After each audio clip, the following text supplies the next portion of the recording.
ebenso ein Produkt der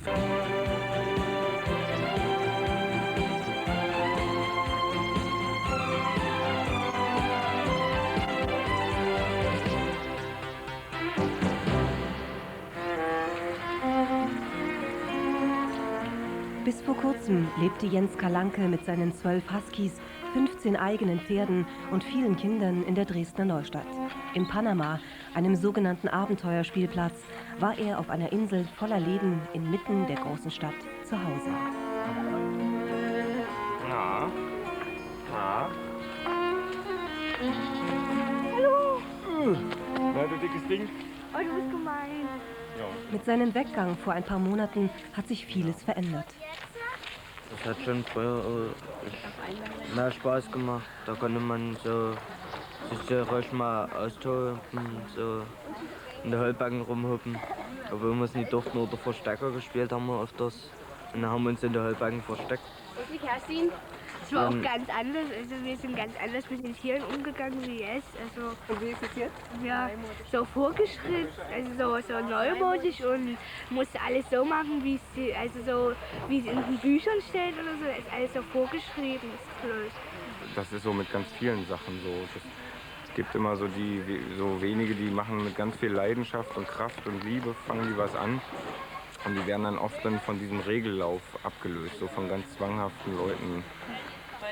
Mit Hilfe des Jugendamtes baute Jens seit 1992 in einem Hinterhof der großen Stadt einen kleinen Bauernhof auf, mit vielen Tieren und Material zum Bauen.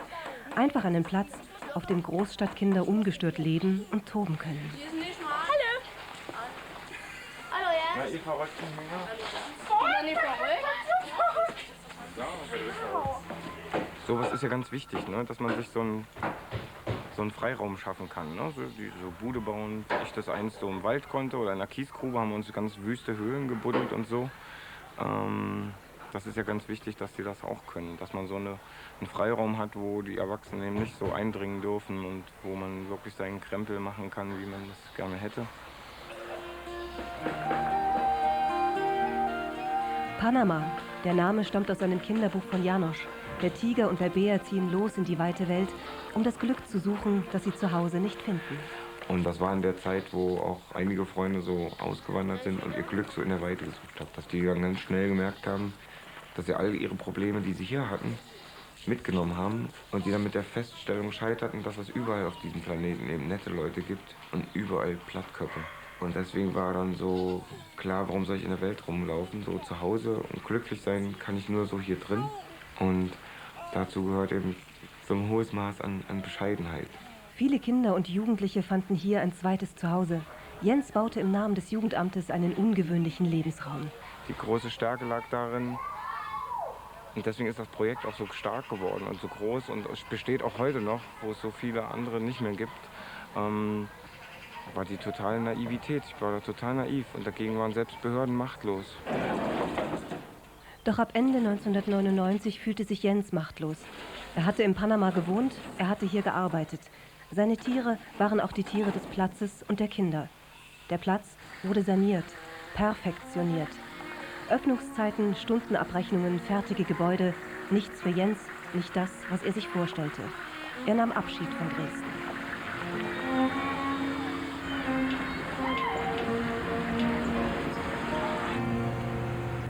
Das war jetzt so eine schnelle Entscheidung. Ne? Das wurde saniert. Ich hätte die Tiere irgendwie auslagern müssen. Das muss ich halt selber finanzieren. Und das wäre im Raum Dresden eben sehr aufwendig geworden. Und das wäre nicht schön geworden für die Tiere. Und das ist ja eigentlich meine Familie. Das sind doch meine Verwandten und Freunde. Und die gehören alle mit dazu. So. Weit weg ist er mit seinen Tieren geflohen. Der Traum vieler großstadtmüder Menschen. Ein abgeschiedenes Dorf in Mecklenburg, Blankensee an der Grenze zu Polen. Er kaufte ein altes Gehöft und baute als erstes seinen großstadtgewohnten Huskies ein neues Domizil. Mehr zufällig ist das Rudel immer größer geworden. Na, ein paar habe ich angeschafft und der Rest der kam so nach und nach dazu, weil die Leute immer in der Stadt immer alle ihre Tiere loswerden wollten. Und da kam jede Woche jemand, der gesagt hat, oh, ich habe gehört, Sie haben ja Huskies und so und können Sie nicht noch einen brauchen und wir müssen in eine neue Wohnung ziehen und können den nicht mitnehmen oder der zerlegt uns die Bude und wir kommen nicht klar oder so. Und dann hat sich das so mit der Zeit angesammelt und so sind das so die Hälfte des Teams sind so Tierheimkandidaten oder direkt aus dem Tierheim oder beziehungsweise von Huskies in Not. Das sind eben ganz besondere Tiere, sind nicht so nicht vergleichbar mit anderen Hunden. Das sind eben, die sind eher von ihrem Wesen her eher wie Katzen, sind ganz stolze, starke Charaktere, sind ganz wild und frei und die haben eben eine ganz besondere Ausstrahlung. Ne? Die versprühen ihre positive Energie und verschenken das und das ist eben natürlich auch unheimlich belebend so insgesamt. Abak. Kahira.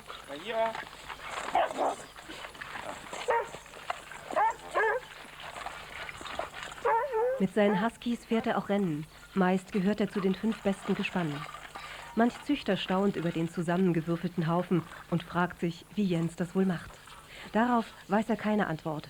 Nur vielleicht, dass die Tiere bei ihm so leben können, wie es ihnen entspricht. Vor allem nicht allein. Das ist auch so ein Berliner Tierheimhund.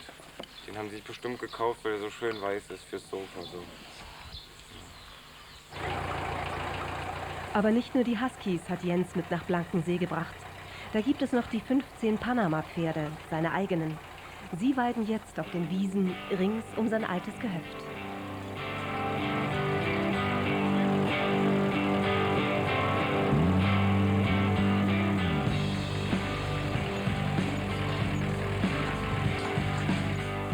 Er hat die Tiere nach und nach für die Kinder in Dresden angeschafft und selbst finanziert, damit die Verantwortung klar ist.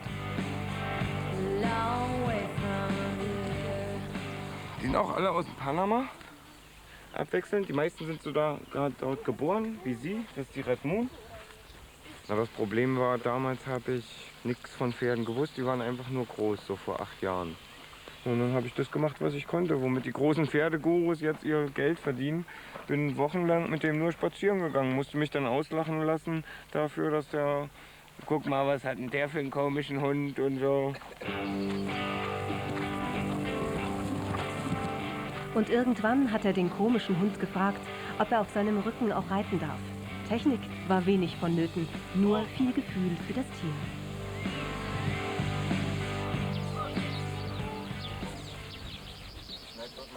Wie auch in Panama in Dresden finden sich hier Kinder und Jugendliche aus der näheren Umgebung, die mit Jens zusammen die Tiere versorgen, die sehr gern ihre Freizeit bei ihm verbringen. Fifi ist gut, Mädchen, ist gut. Ich mag Kinder nicht besonders, nicht anders als andere oder so. Aber irgendwie haben wir so einen heißen Draht zueinander. Das geht einfach. Das ist kein Verdienst, das ist so ein Geschenk, was ich gekriegt habe. Wie das auch manchmal ist mit den Geschenken, dass man sagt, ne, oh, was mache ich damit? Was soll das jetzt? Aber das ergibt sich halt offenbar immer wieder so. Es ergibt sich so und die sind halt da und es ist okay. In Panama waren es in Hochzeiten bis zu 100 Kinder pro Tag. Und das hier zum Beispiel, das gibt es hier nicht mehr in Panama, die Brücke. Und den Ofen gibt es zwar noch, aber wer weiß, wie lange. Einfach und wohlerzogen waren nicht alle. Bei vielen waren andere Große schon längst machtlos. Dann funktionieren dann auch so Tricks wie, dass man den wildesten von den Jungs muss man dann bestimmen als Aufpasser. Ne? Oder dass man eben dem, den man schon 3-mal erwischt hat, dass er irgendwelches Werkzeug hat mitgehen lassen, dass man dem 100 Mark in die Hand gibt und sagt, geh mal 5 Kilo Nägel holen um die Ecke bei Eisenfäustle. Und das hat auch immer funktioniert. Kein Wunder, Jens war anders als viele Erwachsene. Er war immer da, er lebte auf dem Platz in einer einfachen Hütte und er sah ein bisschen anders aus. Neustadt-Indianer wurde er genannt. Sein Tipi ist in Dresden abgebaut und hat in Blankensee einen guten Platz gefunden. Aber nicht, weil er als 30-Jähriger noch unbedingt Indianer spielen muss. Es ist einfach das sind so 1000 Kleinigkeiten, wo ich mich einfach zu Hause fühle. So, dass zum Beispiel alles heilig ist und alles würdig und stolz. Dass es aber nichts Heiliges gibt, worüber man nicht einen Spaß machen kann. Es ist diese Leichtigkeit, die mich fasziniert. Ne? Doch hier ist nicht alles leicht. Von irgendwas müssen Jens und seine Tiere leben. Auch das Haus muss er abzahlen. Kontakte sind rasch geknüpft. Tiere und Kinder wirken Wunder. Du warst doch wegen dem Pferd. Ja, vielleicht fahren wir jetzt im Sommer noch 3 Tage, 4 Tage weg.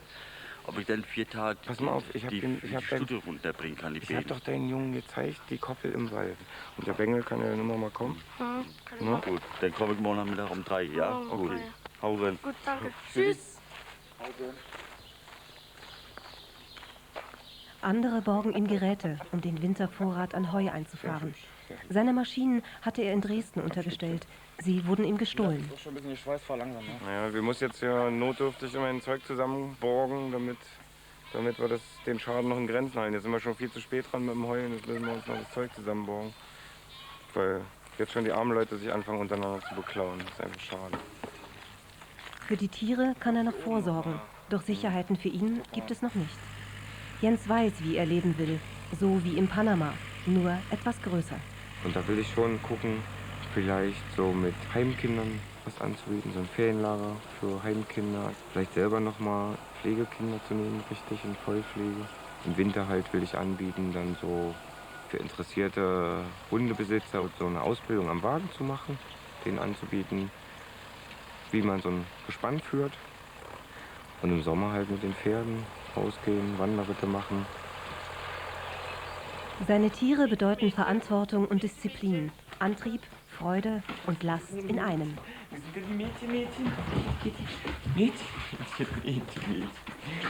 Die Pferde wollen geritten werden, die Huskies brauchen täglich Auslauf. Guck mal hier, ihr nassen Belger. Ich habe so einen Haufen Bürokram und so einen Haufen zu klären. Und das ist so schwierig mit so einer Masse an Tieren und auch Geräten und sowas umzuziehen. Ich muss da so viel bewältigen und da ist dann oft so, dass dann einem so 1000 Teufel ins Ohr reden und sagen, dir geht's halt nicht so gut, du hast den Kopf voll und dann klappt das nicht mit den Huskies, dann sind die auch durcheinander und dann kannst du dich nicht konzentrieren und die sind doch gestern erst gewesen, fährst du morgen und so reden so 1000 Teufel einem ins Ohr. Und wenn man es dann schafft, so mit letzter Kraft sich dort schleppt und quält gegen diese Stimmen im Ohr und den letzten Hund einhängt und es dann schafft, auszuklingen und zu rufen, go, dann fällt das ab wie so ein schwarzer Mantel von einem und man schüttelt sich und wundert, oh Gott, was konnte mich nur davon abhalten? Container. 12 Hunde im Gespann, das beherrschen wenige. Da kann auch mal einer mitfahren. Lass sie mal, Freddy, lass die.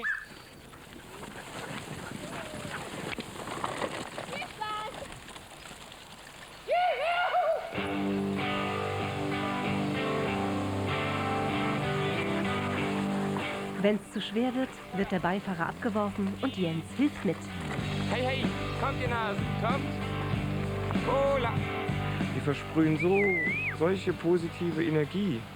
Die verschenken das einfach, die schmeißen das um sich rum, das sprüht dort, das leuchtet und strahlt.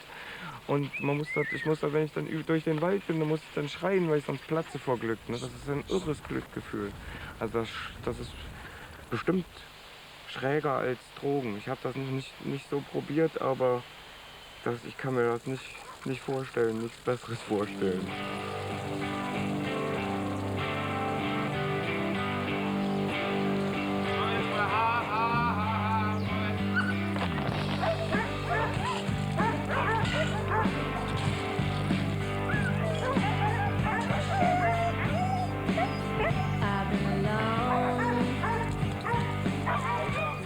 Jens ist dabei, sich einen Traum zu erfüllen. Doch kein Traum wird gut ohne Mühe und ohne Geduld. Die hat er und wartet auf die Kinder und Jugendlichen, die ihm dabei helfen können. Und er ihnen. Till I was thirsty again. We were